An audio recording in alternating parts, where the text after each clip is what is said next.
this is a very sensitive topic for me today. It's about boundaries. Sometimes we don't know the root cause of our struggles or the reason why things keep happening to us in the same way over and over again. So before I begin this topic, I would just like to say this is not the whole reason why I struggle, but it's a particular issue that I need to work on and have never really taken into consideration until I got confronted with it today. And like I said, it's because of boundaries. So when we're talking about boundaries, some of you are probably thinking boundaries, it's really simple. It's a natural and important process in life that we all understand and have.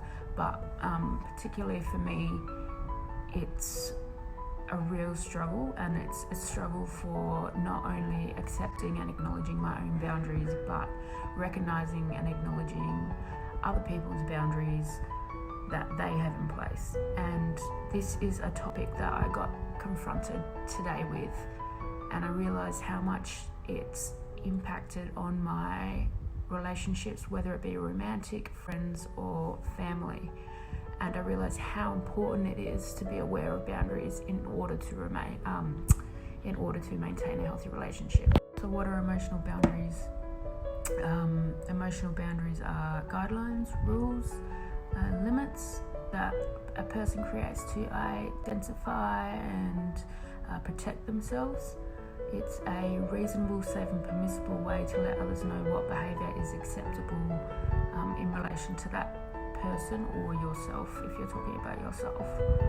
So there's generally two types of people with boundaries, and those are people who are too rigid, or there's people that are too loose. So the people that are too rigid literally shut everyone out from their lives, appear aloof and distant and don't talk about their feelings or show their feelings or emotions. They exhibit extreme self-sufficiency and like to show themselves as extremely independent. They don't ask for help and they don't like people giving them help. And they rarely let anyone get really close to them. And then there's people who have really loose boundaries. For example, myself. We open up too fast, we let people in too fast, we get close too fast.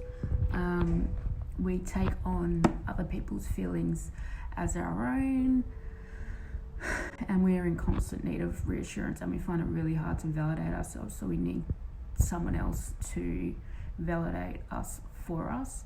And we often expect people to read our minds and know what we're thinking when we're thinking it, especially like in an emotional term. So people with depression are generally hypervigilant to boundaries and often need more space. That's something I didn't know, as obvious as it might sound. And violating those boundaries can cause a serious mistrust and strain on a relationship. The reason I think I struggle with boundaries is because I have this fear of rejection and this fear of abandonment, and that if I tell you, I will lose you.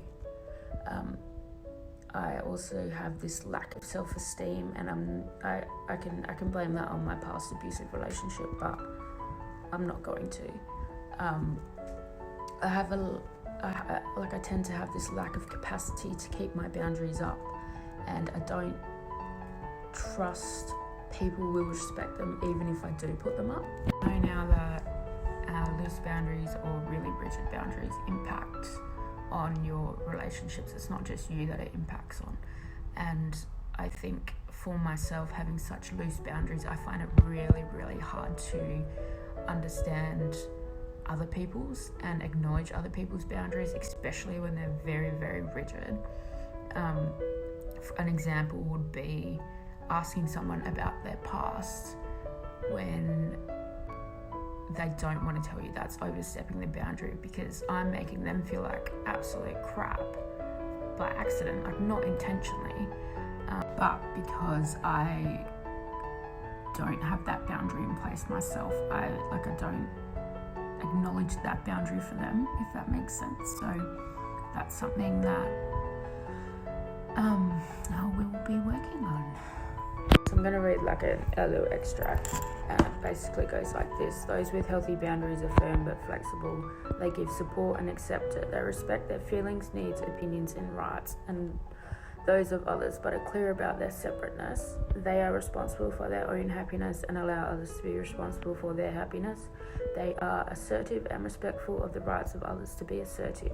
They are able to negotiate and compromise, have empathy for others, are able to make mistakes without damaging their self-esteem, and have an internal sense of personal identity. They respect diversity. Those with healthy boundaries are comfortable with themselves and make others comfortable with them. They live in houses with fences and gates that allow access only to those who respect their boundaries. And you need to do it in your own time frame. You can't just flick a switch and set your boundaries. So you need to come up with them with a healthy mindset, which is where I'm getting at, hopefully. And not let someone tell you, whether it be a counsellor or a friend that think they know everything. Now I've got all that out of the way, we're going to go through some tips for others and myself that I went through today for setting healthy boundaries. Okay, so number one, when you identify the need to set a boundary, do it clearly and without anger and few words as possible. So you don't need to worry about justifying or apologizing or rationalizing. Don't argue.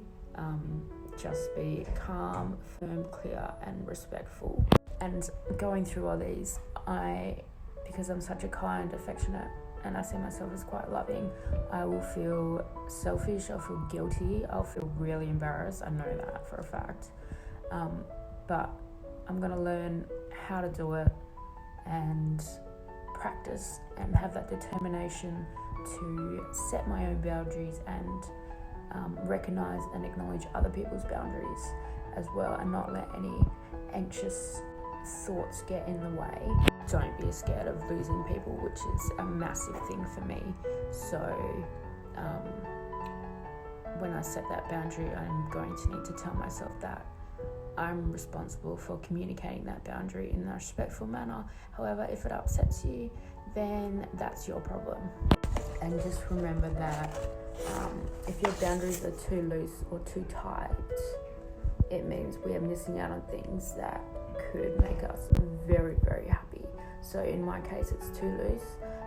In your case, it might be too rigid. Think of all the things that could make you happy that you're blocking out. And eventually, when we think about it in a healthy way, I know your true self or my true self will emerge, and that makes me very excited.